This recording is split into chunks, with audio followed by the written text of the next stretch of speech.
Good morning, good day, or good evening, crypto miners and everyone tuning in. We will soon start this very much excited AMA. It's going to be exciting. We have been waiting a long time for this one, I think. So, yeah, it's going to be fun. Let's see if we have someone from Redbelly with us. The project is, as I said, Redbelly. So I'm looking for Professor Vincent Gramoli. Are you in here, Professor?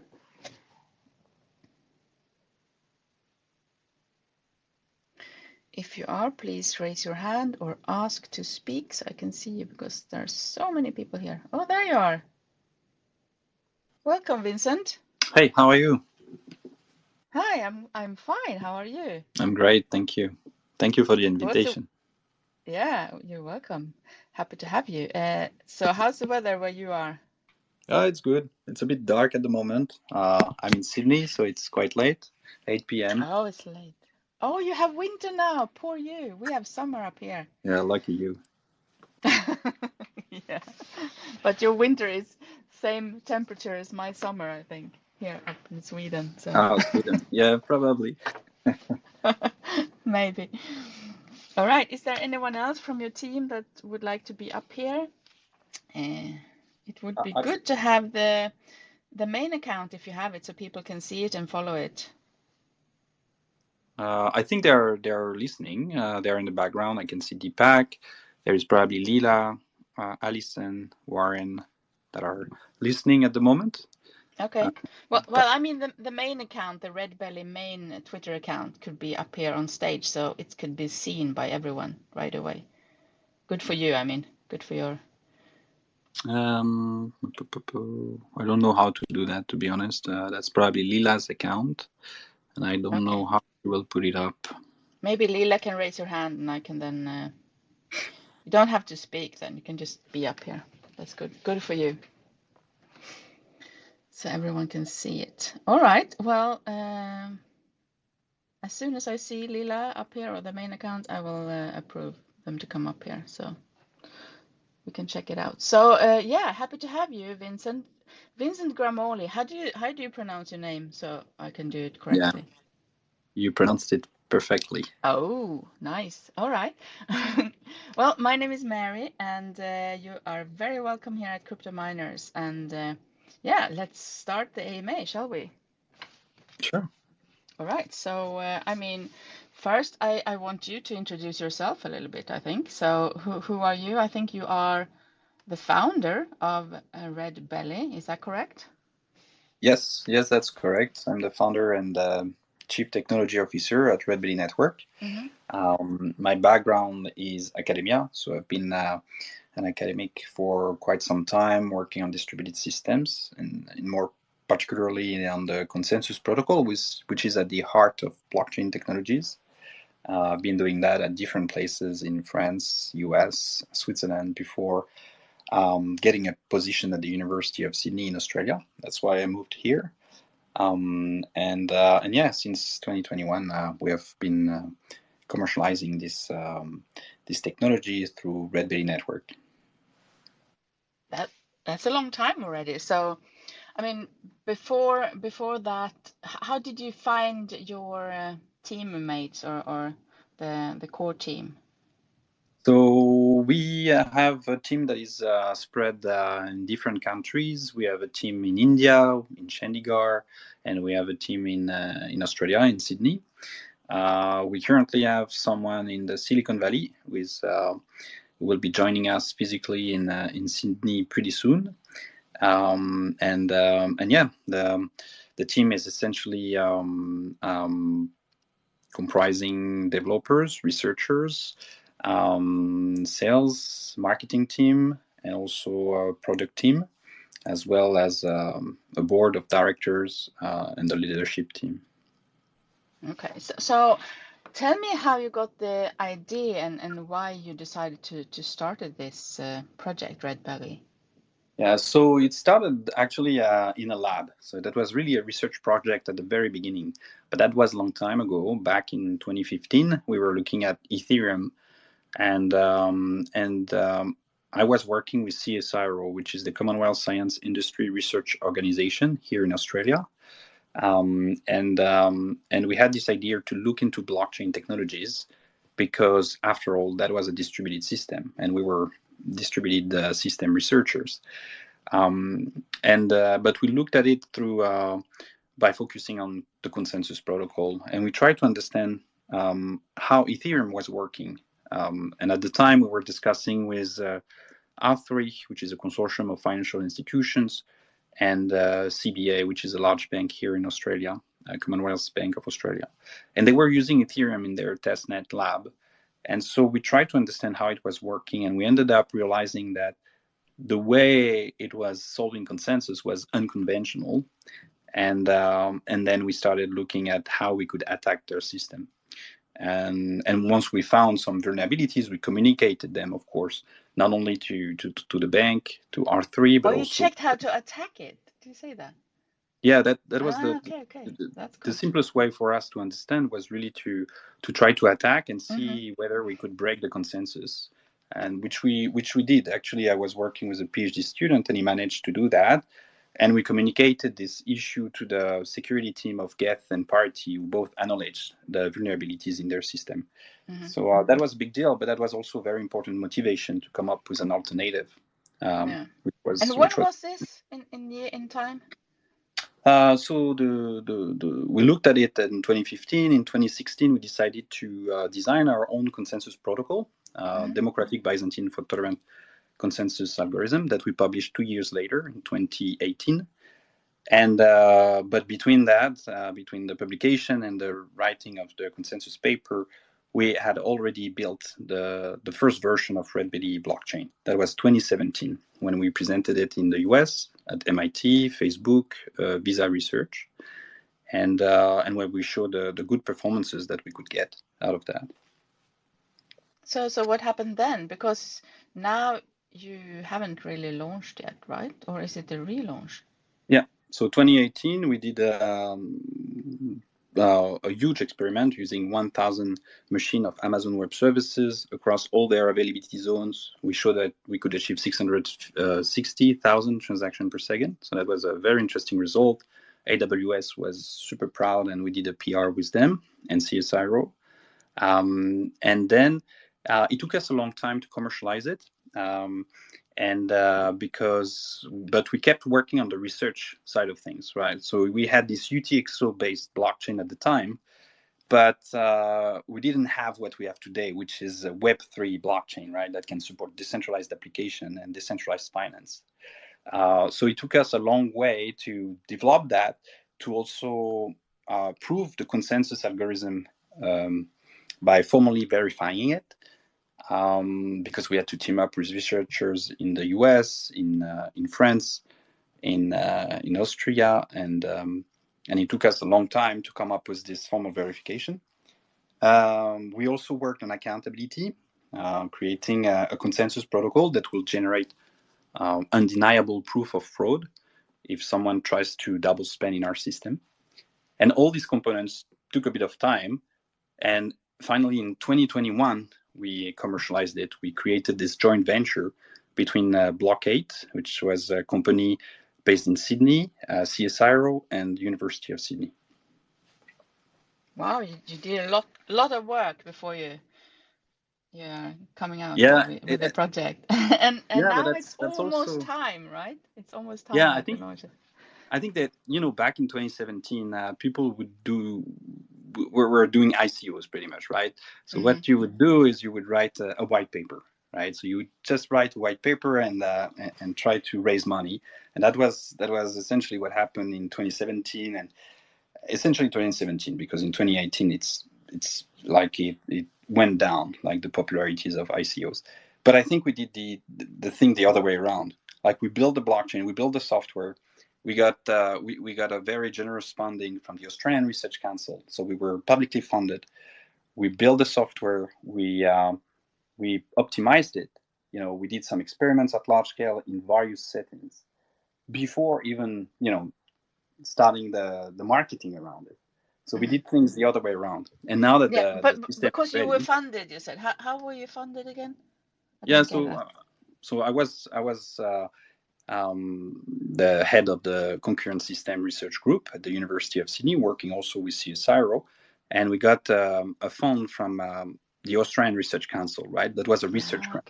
So with this money, what you do research. You don't do marketing, right? So we've been focusing on that for the last 6 years. So now it's time to market this. And now it's time to market Huge this, project, and that's why we're here today.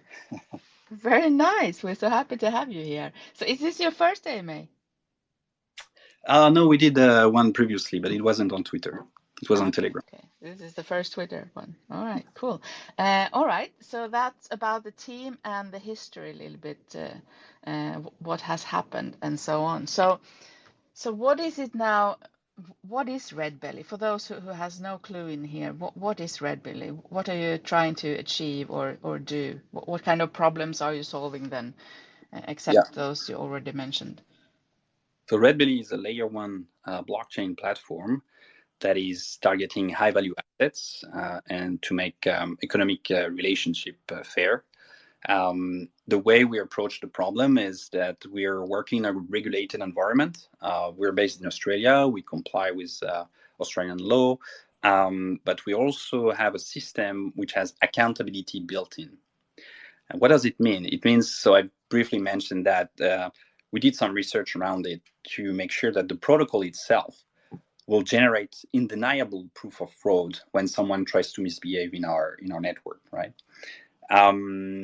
That's one thing. But we also have at a layer above the blockchain, it's still layer one, but it's a protocol that is built in, which is called ID Connect. And the purpose of this protocol is to authenticate the users that want to transact on our network. So we're not permissioned. We don't require people to be, coming from specific jurisdictions, but there is a process through which any user who wants to access our system and all the decentralized finance applications that are running on it must first authenticate himself, right? That can be done with its wallet. And once they are authenticated, they can access the financial services that are running on our platform. And I think that's a big distinction from the censorship-resistant world of blockchains, in the sense that now we're trying to comply with the upcoming regulation around financial services. And that's why we need to have this authentication layer that comes on top of the blockchain services. So what's required then from me to do this authentication?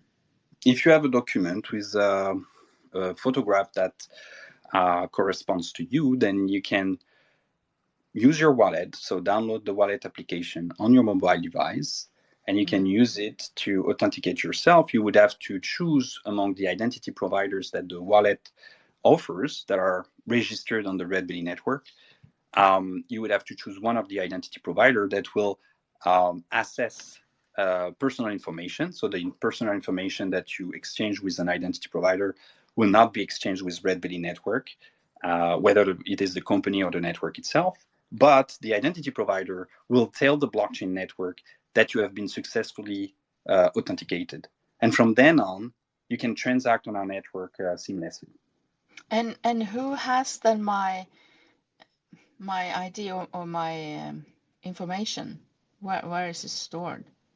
So the information that you will share, you will only be sharing with the identity provider of your choice. So for example, if the identity provider keeps a record of your first name, last name, because you have chosen a particular identity provider that does this, then this information will be shared with the identity provider. So it might be that if we're complying with,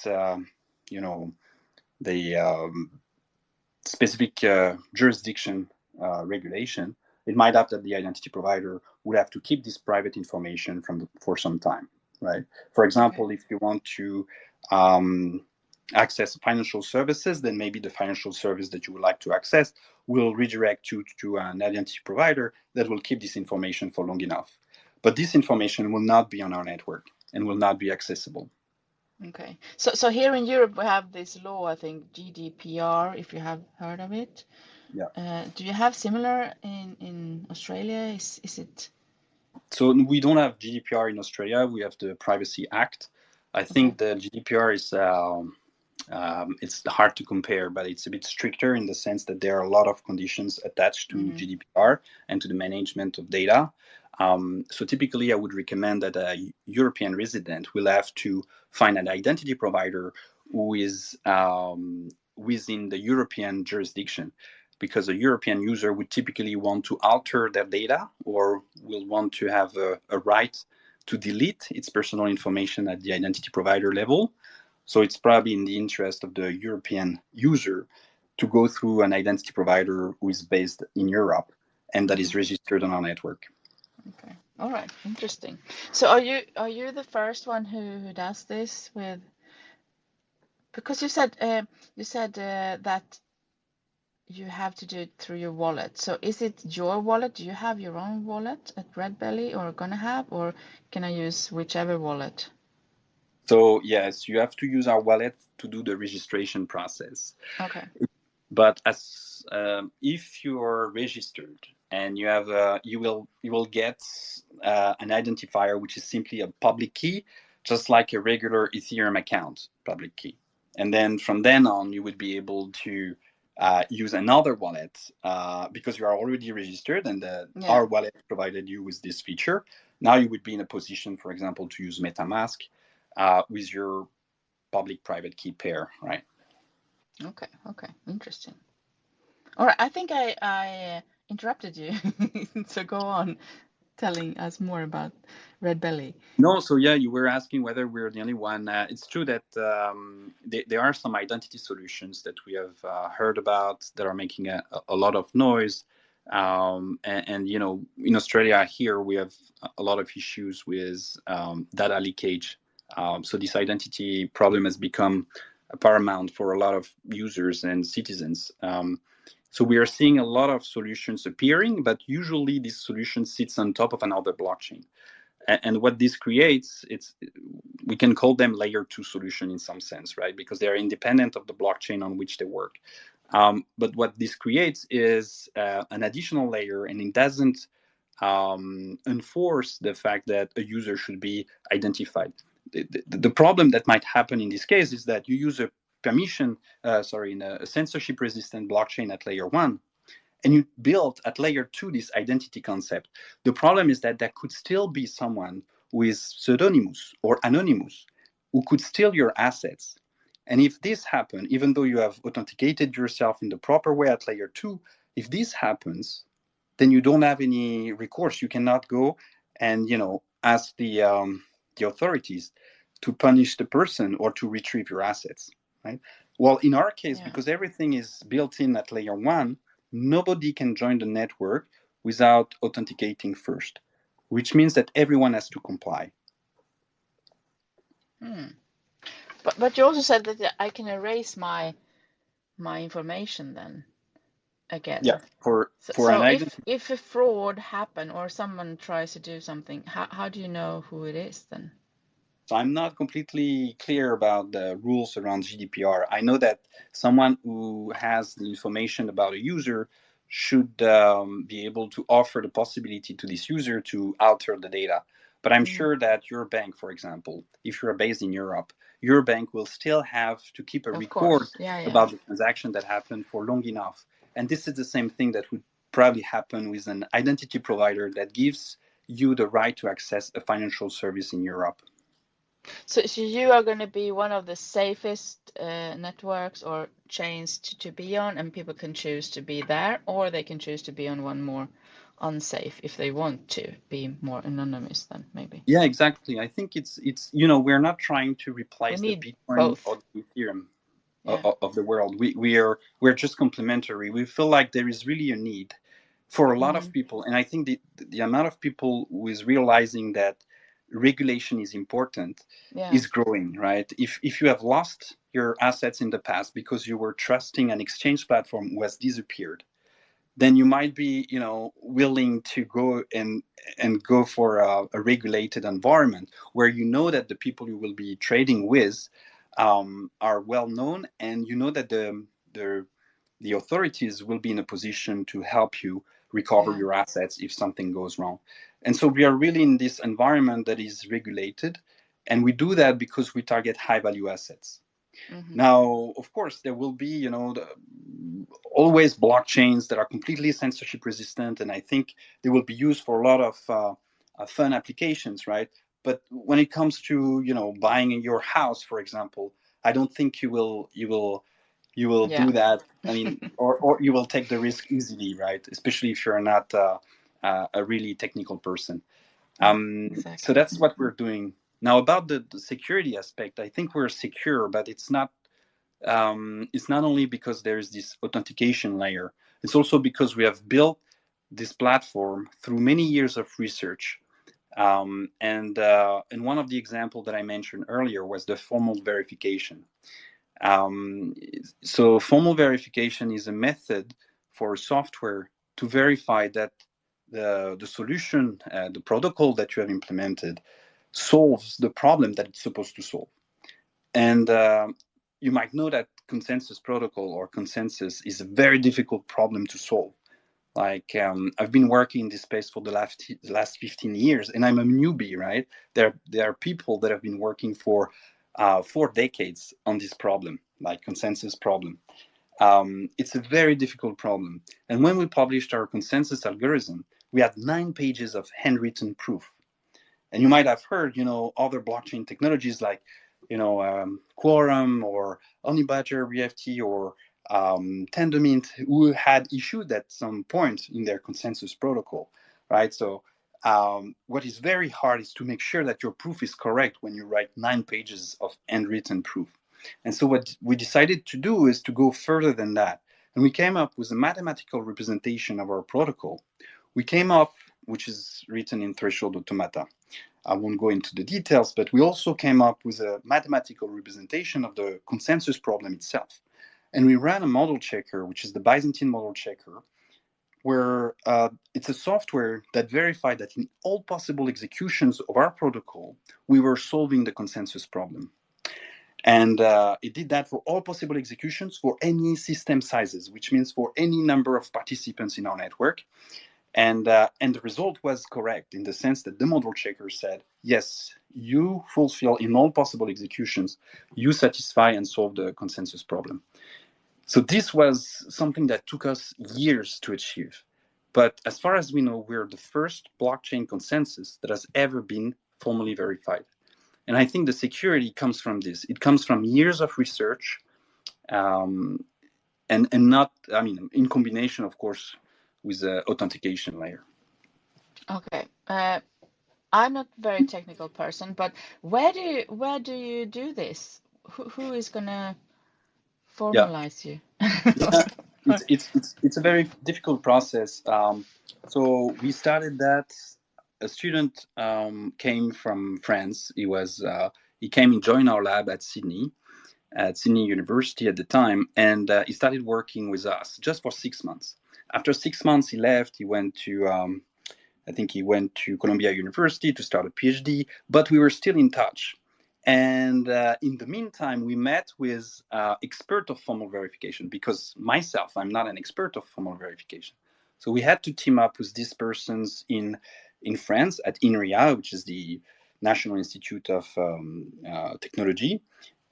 We had to team up with someone in Austria, and we had to team up with someone in Germany at TU Munich, because these persons were experts in formal verification, and altogether, experts of consensus protocols and experts of formal verification came up with this publication, which appeared in one of the top distributed computing conferences.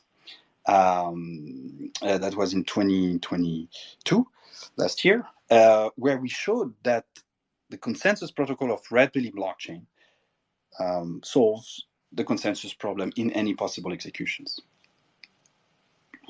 Very interesting. Nice.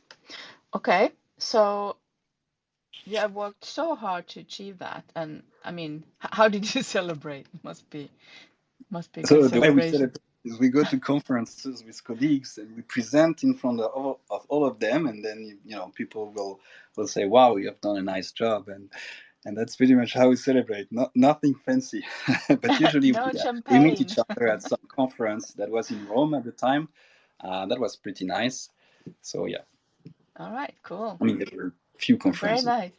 So, how are you going to move on now from here? Because you are in the start position of executing everything, right? You have everything. You're now gonna Yep. go out there and market your products, and yeah, Yep. tell me about the travel ahead. Yeah. So yeah, we have just launched the DevNet, so that was a huge success for us. We have launched it 2 weeks ago, beginning of June. That was a huge success. Now the Redbelly Network is up and running. It's available for anyone who wants to deploy smart contract, decentralized applications. We have been monitoring the system. Now I forgot where we're at, but we have hundreds of blocks, thousands of transactions, tens of smart contracts and decentralized applications that are running on top of it. So anyone can do that. We're in this phase where we're testing things, right? So we're not in production yet. The production will be in production in August. But at the moment, we're testing. We're also selecting partners, key partners that will move with us in production. And we are trying to make sure that everything works fine. We are also inviting nodes progressively to enter the network, because Redbelly Network is not supposed to be the only organization, of course, running the network. It has to be decentralized. So at the moment, we're decentralizing this network, and we hope to be fully decentralized and distributed globally at the time we will be in production. Very good. So who are you building for? Who are the customers coming up now? Who's gonna use it So, first? so we have a huge interest from let's say traditional blockchain space. So you have a lot of people from the censorship resistant world that are migrating over. This has been the case for a lot of people coming from EVM compatible blockchains like Ethereum. It could be other blockchains that support smart contracts written in Solidity, because they just have to port their smart contract or decentralized application on top of the Redbelly network. And we are back. Sorry about that. Don't know what happened. Vincent, where are you? There you are. Yeah, I'm here. Good. I think it was the connection or something. We can always blame Elon Musk. No, we shouldn't. But yeah, welcome back, everyone.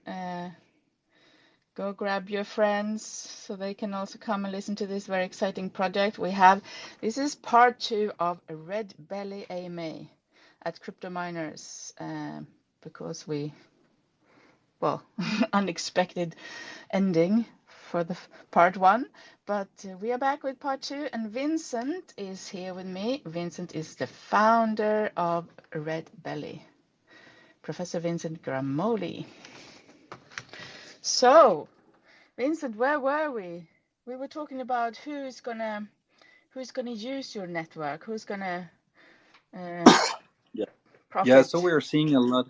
Yeah, we are seeing a lot of people coming from a censorship-resistant world, porting their application on our network at the moment as we speak.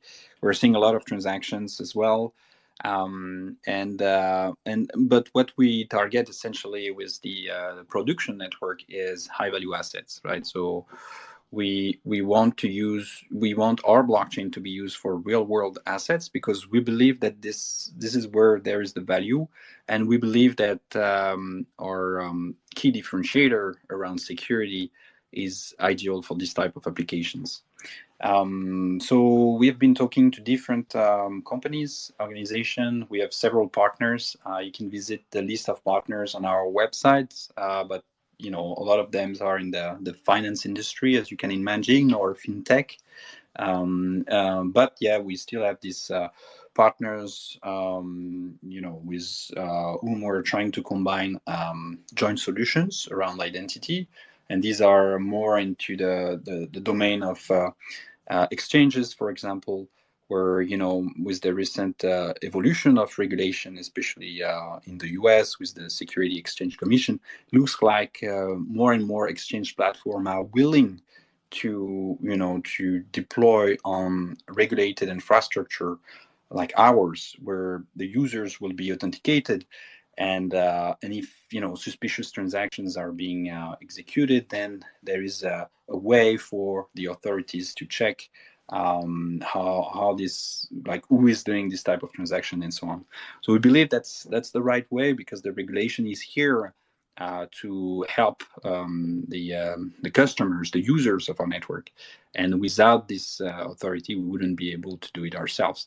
But again, we're a network. We're completely decentralized. We're not forcing people to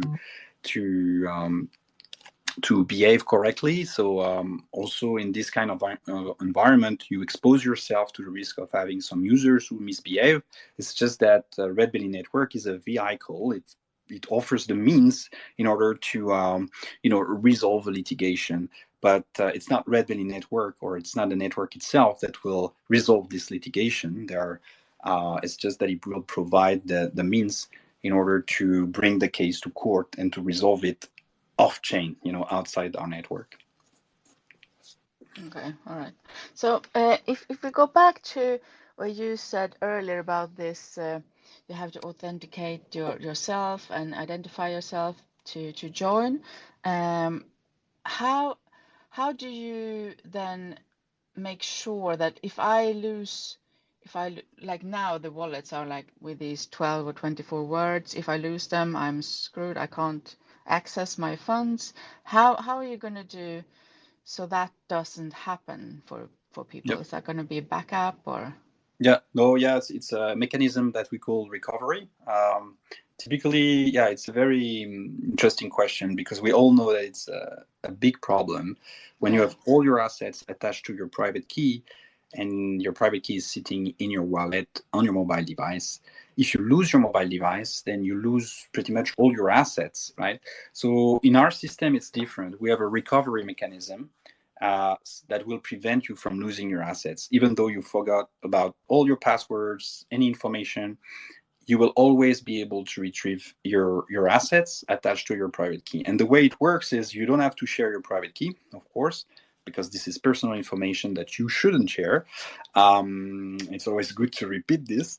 But I think so. Yes. So the solution works based on a very old technique that was published in cryptography years ago, which is called secret sharing. Right. And the idea is extremely simple. Just to give you a high-level view of how it works, the idea of secret sharing is that you can chop a secret into chunks, and you can distribute these chunks on a distributed system, right? Let's say the nodes of a blockchain service. But if you don't have, you cannot retrieve a sufficiently large portion of these chunks, then the amount of information that you have about the secret is close to nothing, right? And but as soon as you retrieve a certain threshold of these chunks, then you can reconstruct the secret. You can take any combination of chunks. As long as you reach the threshold of the number of chunks that is necessary to retrieve the secret, then you can reproduce the secret. And this is exactly the way we do recovery. The wallet is chopping your private key into chunks, right? And these chunks are distributed on some of the nodes that also run the Redbelly network. And these nodes will be the one keeping your chunk. With this chunk, they cannot do anything. Once you lose your mobile device, let's say you lose your mobile device and you had your private key stored in the wallet, which is a software application running on your mobile device. What you need to do is you go and buy a new smartphone, you download the wallet application from the Redbelly website again, And now what you have to do, you will have to convince enough nodes that you would like to retrieve the chunk that you gave them. And the problem that we have now is, how do they trust you? How do they trust who you are? You will have to go back and to do the registration again, select the identity provider of your choice, share some personal information with this identity provider. It will authenticate you and write on the blockchain that your public key is a valid public key of the system. And then this information will be reused for the user to convince sufficiently many of the nodes that is the person is claiming to be, and he will retrieve the particular threshold of chunks that will allow him to reconstruct the private key on his wallet. So it looks complicated like that, but it's facilitated by the wallet itself. Most of the retrieval, this recovery, is automated within the wallet. So this is only if you use your wallet then, or is it the whole blockchain? I mean, you download the fresh wallet application, yeah. But as soon as you will start registering with an identity provider, it will uniquely recognize you. And this recognition, you can use it to convince the node of the network that you are really the person you are claiming to be. Okay. But can I use, if I start a wallet at your place, can I use the same? I mean, it's on the blockchain, right? Can I use it on some other wallet? Can I see my assets in another wallet, or can I only use your wallet then? So at the moment, you cannot extract the private key of the Redbelly Network wallet, right? So the Redbelly Network wallet doesn't allow you, because we, dealing with so you don't get 12 words when you sign up a Redbelly wallet? No, at the moment we don't have this feature of exporting the private key. Okay. But this is something that we're currently discussing, because as soon as we can allow you to export your private key, of course, we are exposing you to some security risks, but we are also letting you use a third-party wallet like MetaMask, right? Once you have done the registration or the recovery with the Redbelly Network wallet, you can simply use an Ethereum compatible wallet like MetaMask, and you can transact. Why? Because your public key associated with any wallet you want to use will be registered on the network as an authenticated user. So you will be allowed to transact. Your public key is registered. Okay. All right. We have so many good questions here, and I also wanted to know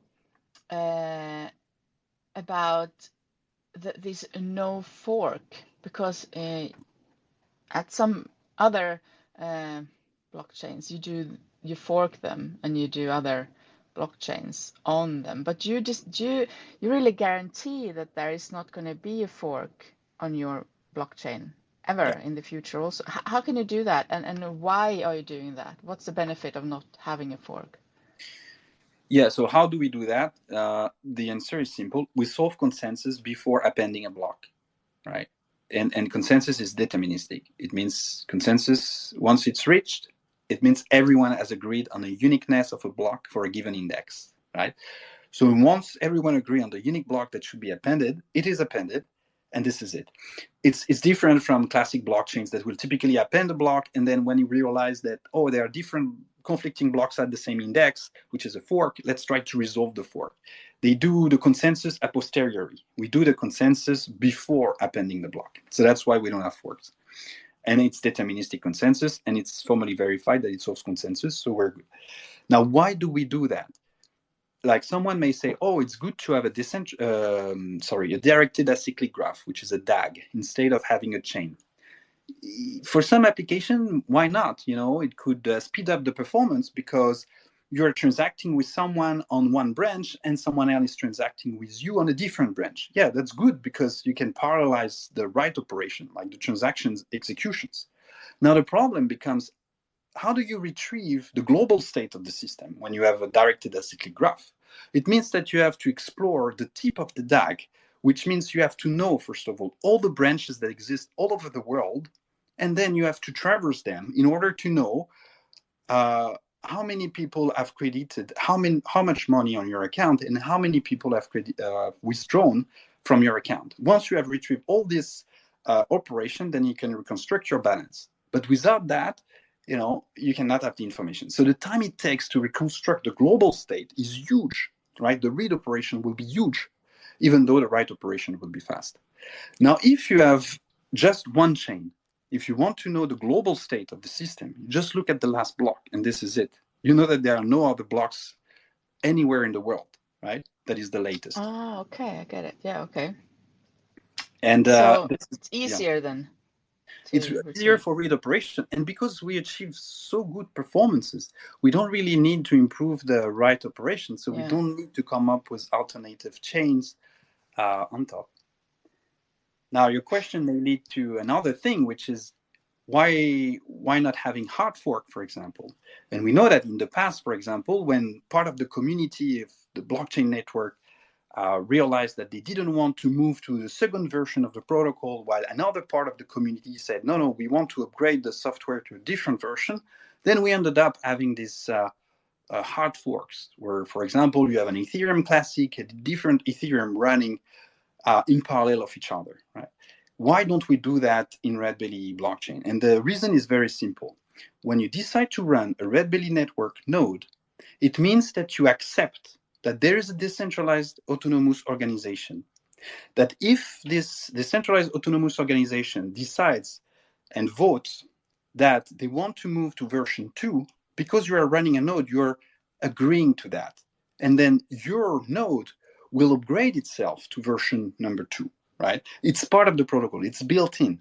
So in some sense, we're not saying, please upgrade your software on your local machine. We're not saying that. We're just saying that the protocol that you have will self-upgrade if a supermajority of the decentralized autonomous organization governing the network decides so.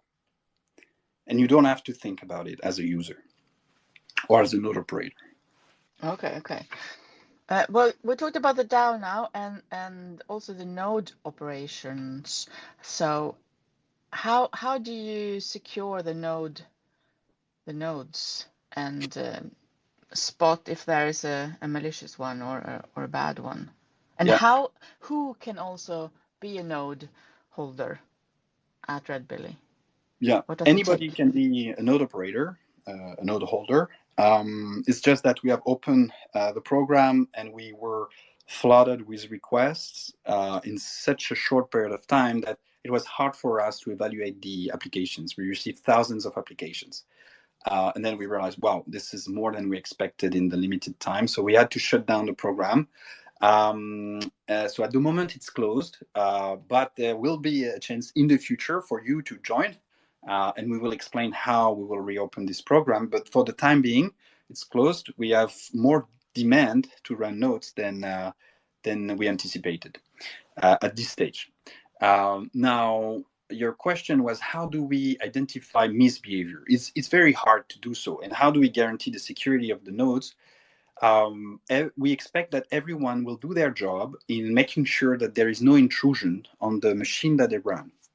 But we also have accountability that is built in.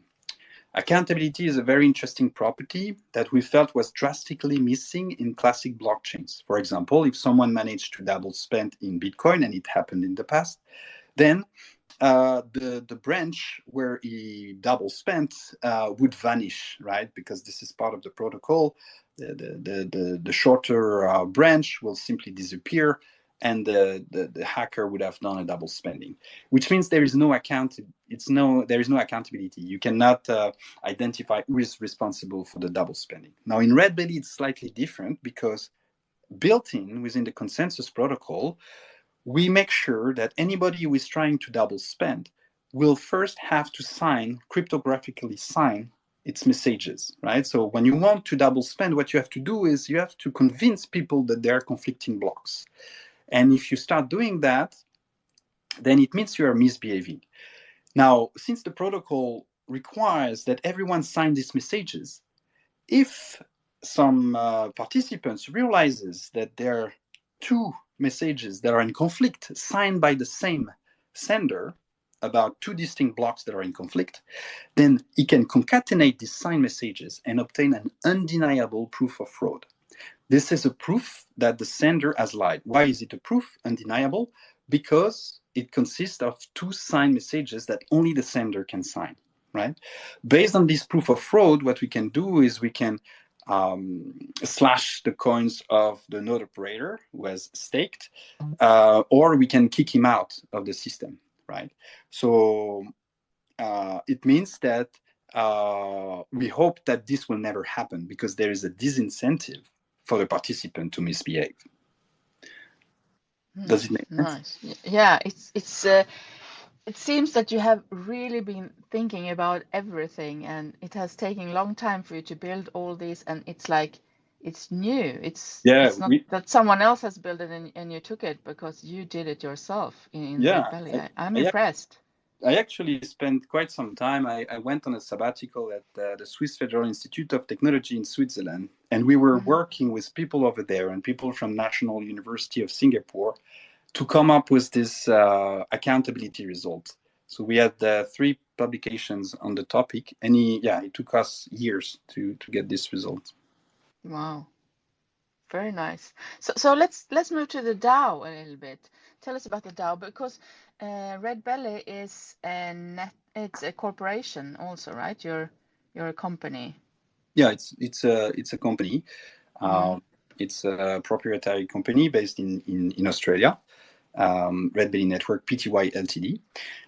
But its goal is to launch the network, not to govern the network, right? So there is a big here. Redbelly Network is developing the software, so we have raised funds in order to do so. Now we have the network that is up and running. We're very proud of that, but we also know that once we will be in production, we will decentralize the network, and which means that the decentralized autonomous organization, which is essentially managed by a smart contract right now, will be responsible of all the decisions about the way the network operates. So this could be simply about the size of the DAO, for example, how many governors there are that are allowed to vote at a given point in time. This parameter, which is the number of governors, will be decided, can be changed only by the decentralized autonomous organization.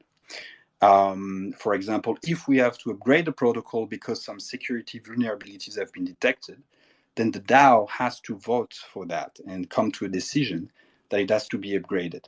And again, this process of self-upgrade will operate as soon as this decision will be taken.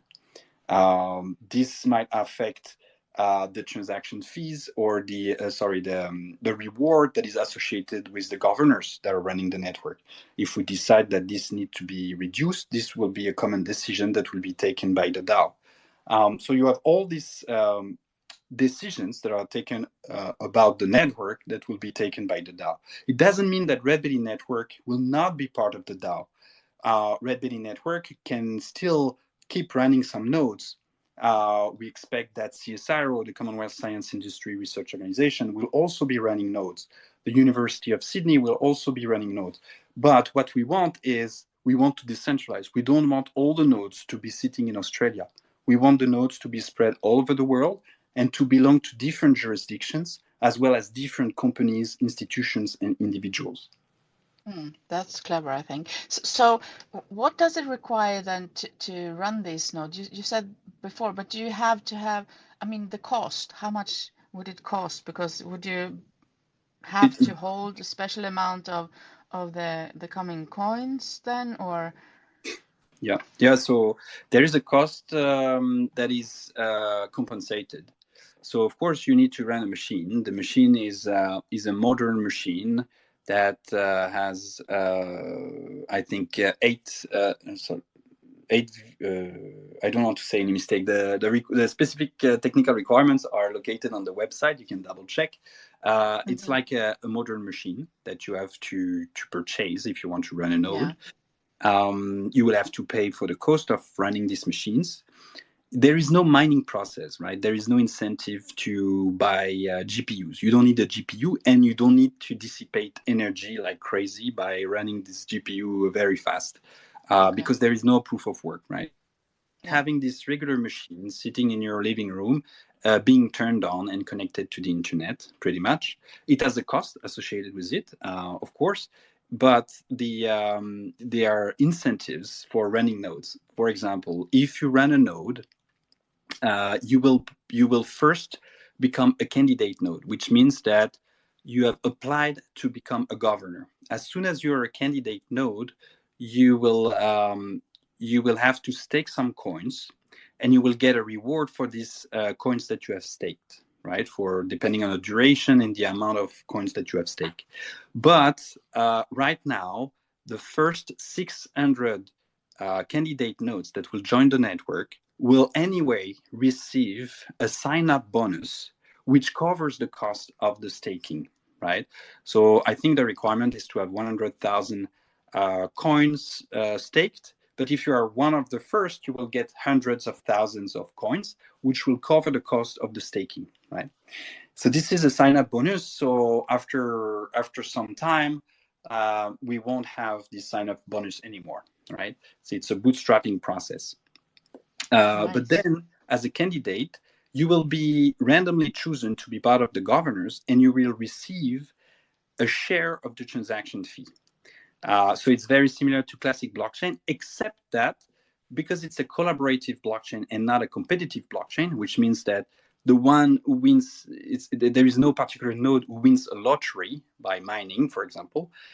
It means that all the governors get a share of the entire transaction fees of the transactions submitted and included in a block, right?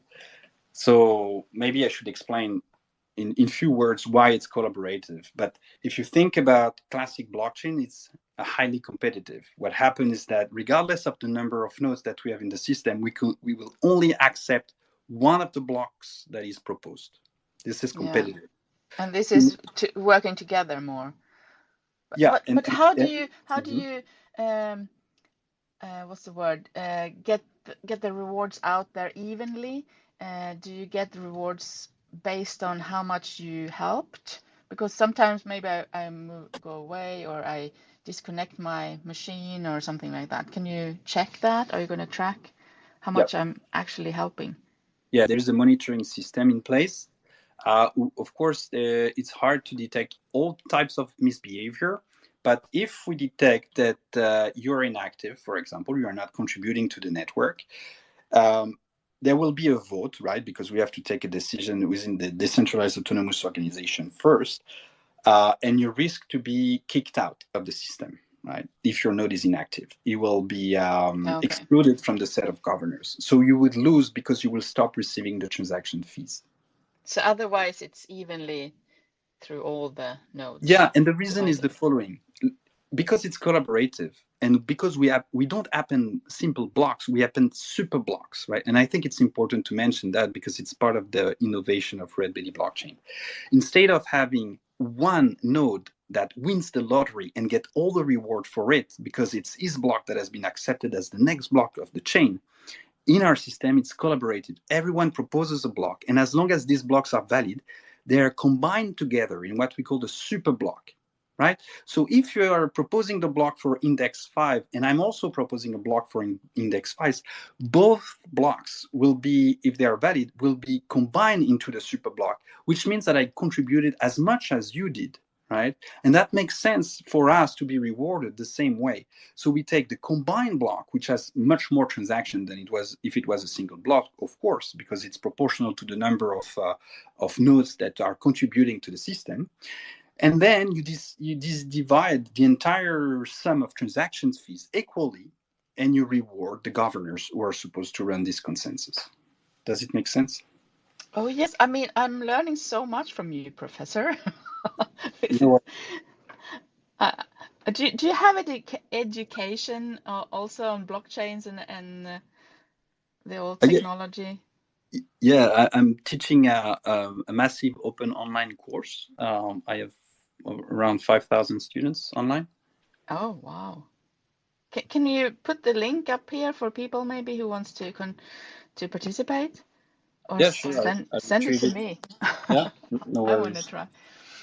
Anyway, we have so many people who wants to ask questions, and I have gotten some other questions before that I also wanted to ask, but I need to ask you first, Vincent. Can you stay on, or because we have been 1 hour already?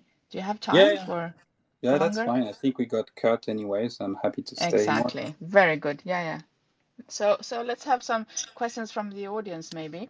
Um, Is there something else you want to mention before we move to questions from the audience? No, that's good. Okay. So raise your hand if you want to ask Professor something. Vincent is here and he's really knowledgeable. You can hear that when he talks. And I think you explained very well also, not too technical, so I can even follow, which is very good. All right, let's see who we have here. I'm gonna unmute some people.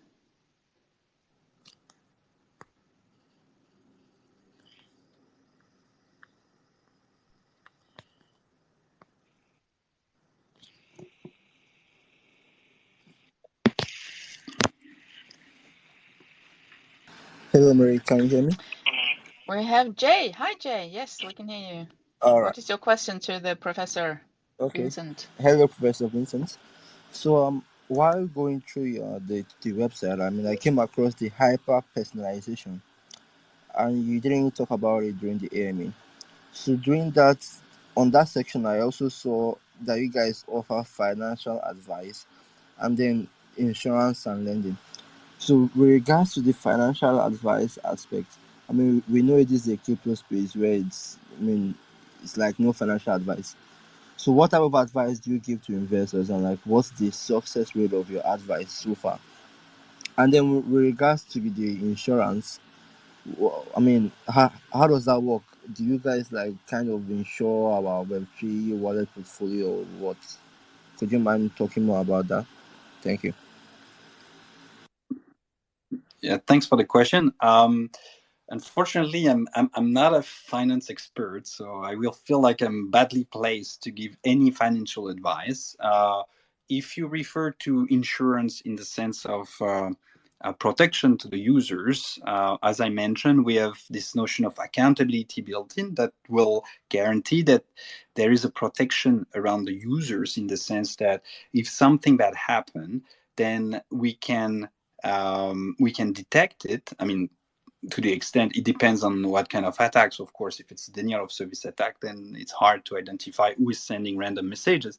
But there is this accountability built in that allows to generate proof of frauds, and that can identify, for example, the user, which means it's public key that is responsible for a double spending attack, right? So if someone tries to steal your asset by doing double spending, and he ends up to be a governor that is misbehaving, then the protocol will be able to generate conflicting messages that you can use as a proof of fraud. Now, there is no litigation that happens within the Redbelly network. It's very important to repeat that, I think. The resolution will have to be done off-chain, right? Redbelly network is just a network that is auditable, and if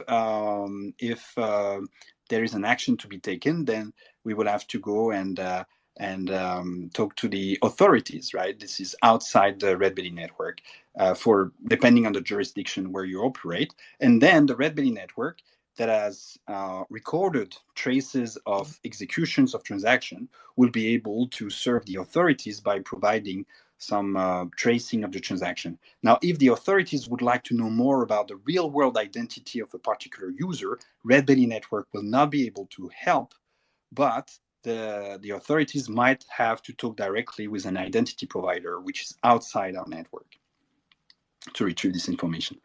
So I'm not sure this answers your question, unfortunately, but I cannot give any financial advice. Jay, we don't give financial advice on here. So No, that's good. I was actually asking because on their website it actually states that they do actually give financial advice in the hyper personalization page. So that was what I was asking about. I would be interested to see the page. If you can share with me the link. I'm not aware of that, but I would be happy to look into it. Okay, all right. I don't know how to do very that, but good. I'll text you personally then. Thank you. Thank you, Jay. Maybe you found something there. Kasman, you're up next. Yeah, okay. Good day. Thank you for this wonderful opportunity. Well, it's been a very informative EMA so far. So I don't know, during this piece, I don't know, pardon my lack of knowledge, but during this piece, you made mention of users of that Redbelly platform being able to transact using their reward identity. So, and also, you also made mention of Redbelly being a decentralized platform. So I don't know, can you tell me more about this feature? And also, what exactly do you mean by transacting using reward identity? Then secondly, regarding the launching of projects, that's blockchain projects on Redbelly Network, can you tell us the requirement needed and also the cost involved to launch blockchain products on Redbelly Network? Thank you. Thanks for the question. So the first question is, how do you transact after using your identity? So yeah, there is this identity check that is done, right? Our blockchain is not permissioned in the sense that it will not cherry pick who is entitled to use our network, right? There is no such permission that is given to some people. But just like proof of work, where only the nodes that have solved the crypto puzzle can contribute to the network, in a Redbelly network, only the people who have given a piece of evidence about their identity will be able to enter the network, right? There won't be any cherry picking, which means anyone who has a proof of identity can enter the network. The way it works is with a separate identity provider. So the user selects his own identity provider of his own choice and decides to share private information like identification document with this identity provider off-chain. And then the identity provider will simply register his public key on the Redbelly network. From now on, the user can transact without using its identity, without revealing anything about its identity, just using the public key that has been registered on the network, right? So I guess this solved the first part of the question. The second part is more about the cost that is involved. There is a cost for the identity provider, but again, we have an incentive mechanism at the beginning. We're in this phase where we have a grant program. We're offering Redbelly network tokens, or what we can call native coin, on our network to the partners that are teaming up with us. For example, the identity providers, the Oracle platform, the decentralized application developers. All these people will get incentive expressed in Redbelly network token to contribute to the network in the way they like. And this should compensate the effort that they are putting into that. For example, if you develop decentralized application that is relevant to the network, then it makes sense that the network also help you by giving this reward. Now, in terms of the cost as a user, you don't have much of a cost because you just access the network transparently with your mobile device and your wallet application.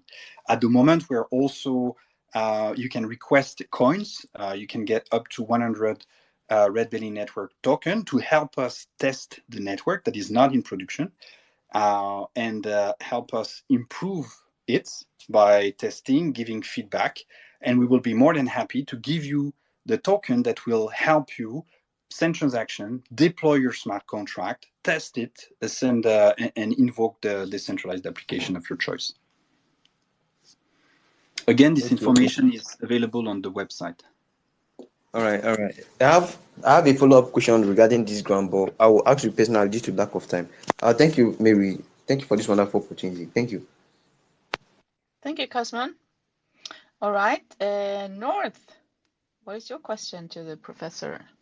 Hello, Mary. Hello, Professor. Good afternoon. Can you guys hear me? Yes, we can hear you. All right. So my question is concerning the the token itself, because I noticed you said you will be giving it as incentives to those who use the network. So I don't know if you guys have plans of making the token maybe the central or major payment for fees within the network. Maybe like when an individual is trying to sign a transaction or send a particular token from your network to other ecosystem, maybe we can use your token as a fee for payments within your network.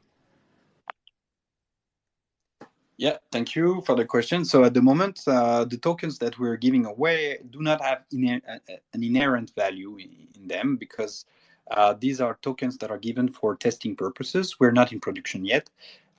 We give this token away, and they are only usable in our blockchain network. So people can only use them to invoke transaction and feed their smart contracts pretty much. In the future, though, the network will be in production, and then the token will have a value that will be determined by an exchange rate, and this will be done later once the network will be in production. All right. Thank you very much. Thank you, Mary. Thank you, North. All right, Vincent, I have some more questions also. I want you to tell us about the NFTs, because on your Twitter account, I saw that people can get an NFT. No, not Twitter, Telegram, I mean. Mm-hmm. How is that relevant? I mean, what is the NFT and why do you have it? What's utility? So we have, Lila is probably more knowledgeable on this, the program that she has been developing and running with Alison. So they are responsible of this program. I know that the NFTs were used as an incentive mechanism for people to help us on the DevNet, because this NFT will survive the DevNet, right? So we have a development network at the moment that is up and running for testing purposes, welcoming people to do all sorts of things on this network. And for the early adopters, I think we are offering some NFTs that are that will survive the network. Now, these NFTs will give you some privilege, as far as I remember, when we will be launching the mainnet. For example, the early adopters who have helped us, like, for example, we have kept running the blockchain service during the DevNet phase, will more likely be selected as our early adopter or early service provider on the mainnet that will be in production. But again, to look at to know the details, I would recommend to either go on the website or try to send an email to info@redbelly.network, because I don't have all the details of the NFT program at the top of my head. Okay, very good. So I also want to know, how can I, if I am here now in this AMA listening and I like this, and no financial advice, guys, as you know, do your own research always, but if I want to invest, how can I invest in this project as now? Is it possible now for a normal person, or? No, at the moment it's not possible. There will be a public sale that will come. So we went through a private sale early this year, late last year. There will be a public sale around October, and where people will be invited to purchase some tokens that will give them access to the network. October, so people can look out and get information from your Twitter account, Telegram, Discord, etc., to know exactly where and when, right? Yes, the details have not been shared. We're also, of course, consulting with we are getting legal advice on how to do this, how to proceed with this execution. So the details will be communicated as we go through this process and as we define it, let's say. Okay, very good. And we have to wait until October then, I guess. Not so how many? Sorry. It's not so far away, and in the meantime, please help us, test your application on top of our network, make sure that you're ready to run nodes and contribute to the network. Yeah, for sure. Nice. So if we look far ahead in the future now, Vincent, where is Redbelly in your vision in like 5 years? What do you envision for this company or this project? So I think we have been waiting for blockchain technology to really help with a lot of financial applications, but as of today, I still realize that a lot of traditional banks have not adopted the technology in production at a large scale, and I feel like it's still because there is this suspicion that blockchain is only for the resistant censorship world where people want to do things completely in an anonymous way. I believe that in 5 years' time, there will be all sorts of users who are, happy to adopt this Redbelly network, which is much more regulated, because they just want to make sure that they won't lose their money, and if someone steals their assets, then there is a way to get it back. And so they will operate in this regulated environment. Maybe it won't be for gambling, it won't be for gaming, but I think it will be useful for high value assets, right? So I'm thinking about, it could be a residential mortgage-backed security type of application. It could be property titles that could be tokenized on a Web3 blockchain in a regulated environment like Redbelly blockchain. I'm thinking about being able to do some lease contract or to borrow some money easily with Web3 with no time, with an automated approach that will protect the user. And I think this is where Redbelly will play an important role in this, new kind of finance that is enabled by DeFi. Yeah, I mean, if I can only see what's happening in Sweden, people are still afraid of cryptocurrency. When you say that, they instantly only think about Bitcoin, normal people, and they think that's fraud and it's used for illegal stuff and all sorts of bad things. But this is a project that could, as far as I know now, after this session with you, Vincent, maybe help change that, because it gives more security and can help build the bridge, as you say, between the two worlds, crypto and normal finance. And I think it's really important project to get out there. But how are you going to get it out there? What is your marketing strategies moving forward now to get awareness, to get maybe also not just the crypto people who already know about crypto, but everyone out there, and also governments maybe and financial institutes, and so on? Yeah, so I think it's just a reputation, right? We have built this thing. Again, we have been bad at marketing, especially at the time we started, like 2015, 2016, when we designed this consensus. We have not been doing marketing, right, at the beginning.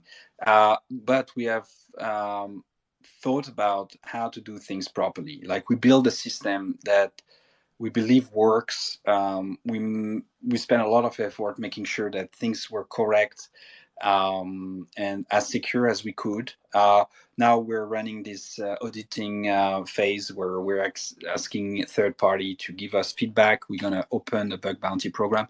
I think everything that is around Redbelly Network is around reputation and trust. This is a core value that we have. And we believe that this will naturally, translate into getting visibility across, different regions of the world. And of course, we're still have a lot to do in terms of marketing to achieve this result. But we're working hard. And when I say we, it's more Lila and Alison. We're working hard.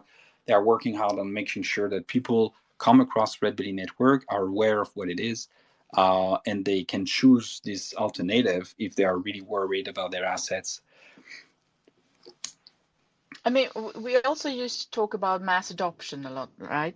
To get all the people on board on crypto, and in order to do that, um, I don't think that they necessarily need to know about which blockchain is building what. They need the applications or the thing that Yeah. they use in their daily life. So Yeah, we have thought about these things. We have a plan to reach network effect, right? And the incentive program that I've mentioned, like the SignUp bonus, the incentive for oracles, dApp developers, node operators to come on board, are essentially part of this incentive model that will lead within a few years to the network effect, where essentially the people joining will not be joining because they get a reward out of expressed in Redbelly token, but because there are so many people out there and so many services that are already being running, that they will join that to access these services. Now, the choices that we have made, for example, was to be compliant with Solidity smart contract. And I think the reason we've done this choice is because we wanted to tap into the largest ecosystem of decentralized applications. People have been criticizing the Ethereum virtual machine, but as of today, it remains the main platform for developing decentralized application. And it has the largest ecosystem of smart contracts and decentralized application, making Redbelly Network fully compatible with any smart contract and decentralized application that can run on Ethereum or Ethereum-compatible blockchains. Make it straightforward to port just a copy of the existing application on this platform.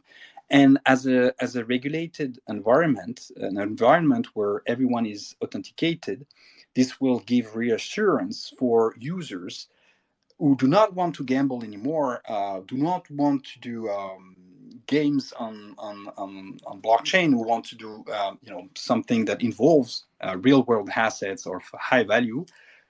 This will give an option for them to truly transact these high value assets.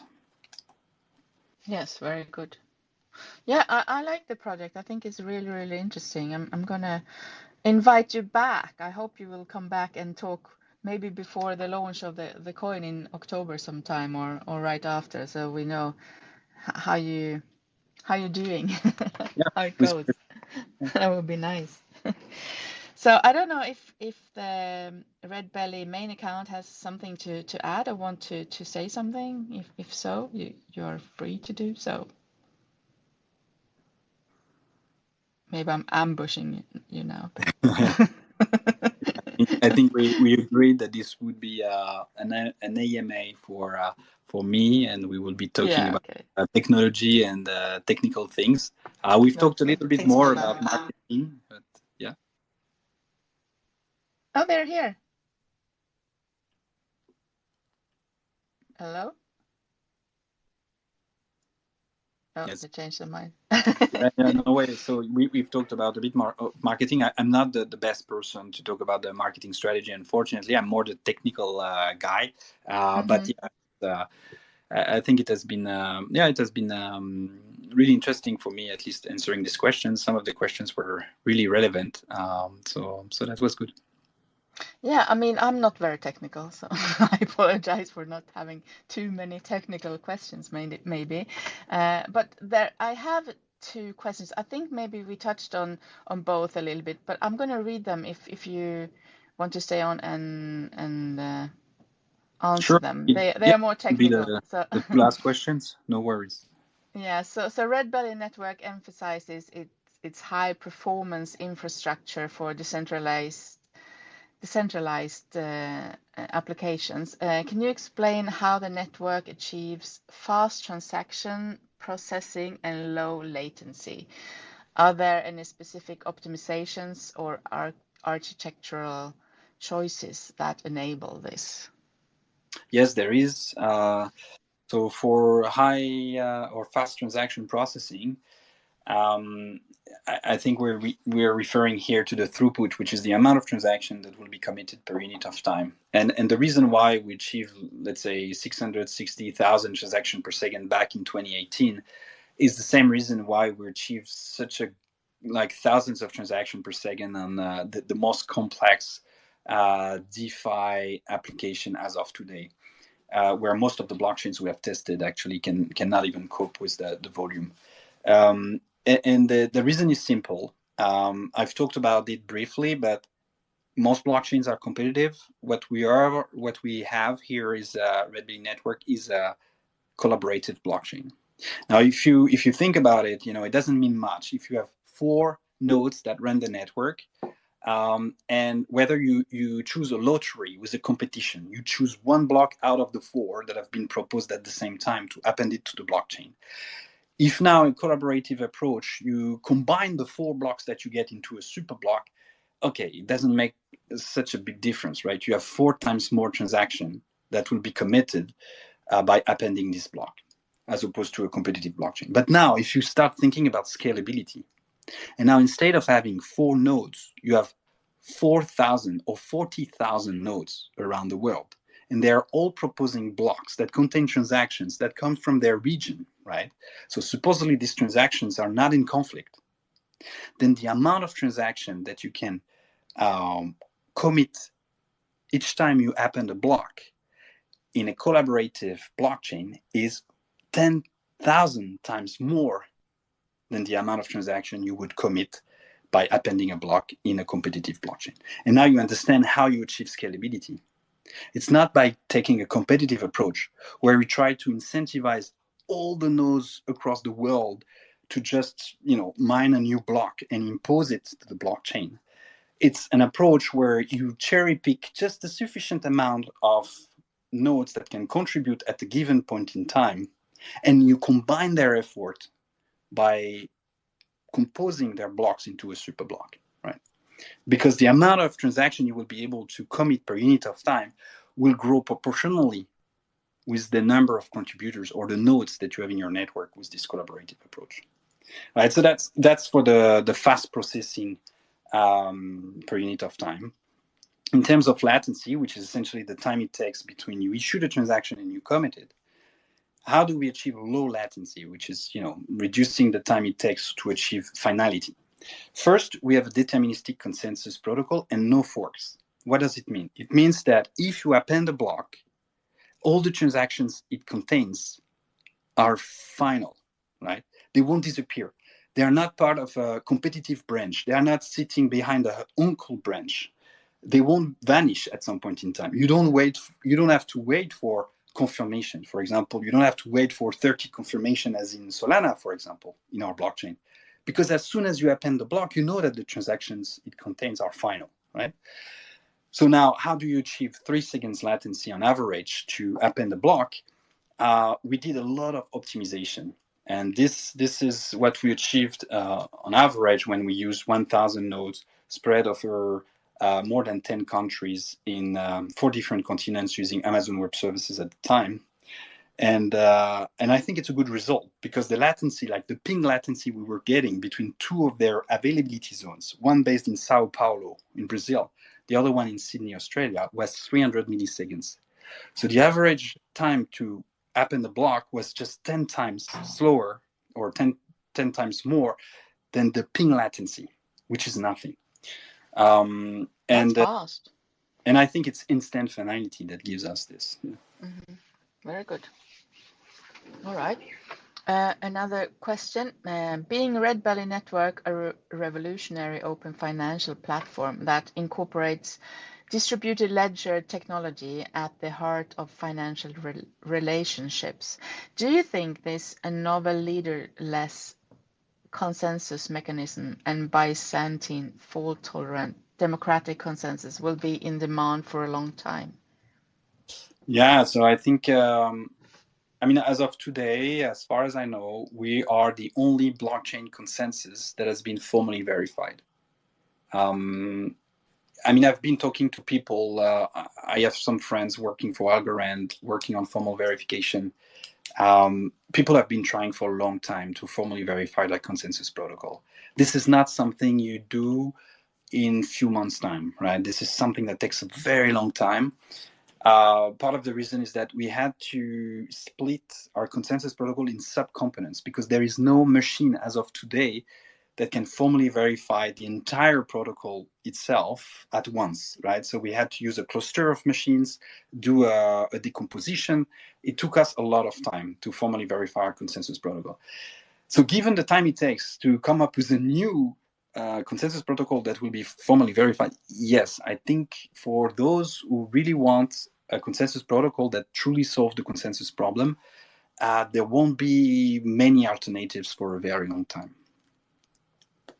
Very good. I think that concludes our AMA for today. But I want to ask you if you like pizza. Yes, sure. Do you have pineapple on your pizza or not? No, I yesterday and I didn't have pineapple. No pineapple, okay. You should try. It's good. Pineapple is good on pizza. No, We have so many coming on here, and I usually ask them. I should make a poll actually to see who's winning, because I guess so far pineapple is winning actually, but pepperoni is most winning. It's much more healthy to have pineapples than pepperoni. I think so, yeah. All right, Professor Vincent, it has been a pleasure having you on here, and I've learned a lot today, and I think we all have.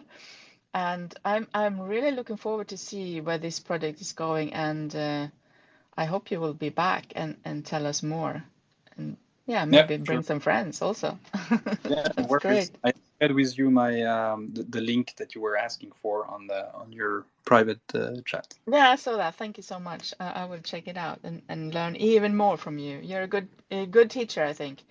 Thank you. So I will give you the opportunity to have some closing statements or mention something that you think that we forgot, or we still have time, so floor is yours. No, I think we've addressed most of it. Thank you for asking the questions, and thank you for inviting me. It has been a pleasure. Great. So thank you everyone for coming. Please make sure to follow Redbelly. The main account is up here, and also Vincent if you want. You follow Crypto Miners, and you can follow me if you want to. And yeah, it has been a pleasure, and we learned a lot. So no financial advice, but check this project out, guys. Do your own research. It's a big one. They have been working so hard for many, many years to come out with new things that we probably need a lot in this weird crypto space that we're all in. So thank you everyone for coming, and hope to see you again, Vincent. Thank you. Goodbye.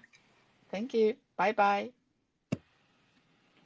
Have a good one, wherever you are, guys. Good night, good morning, good day.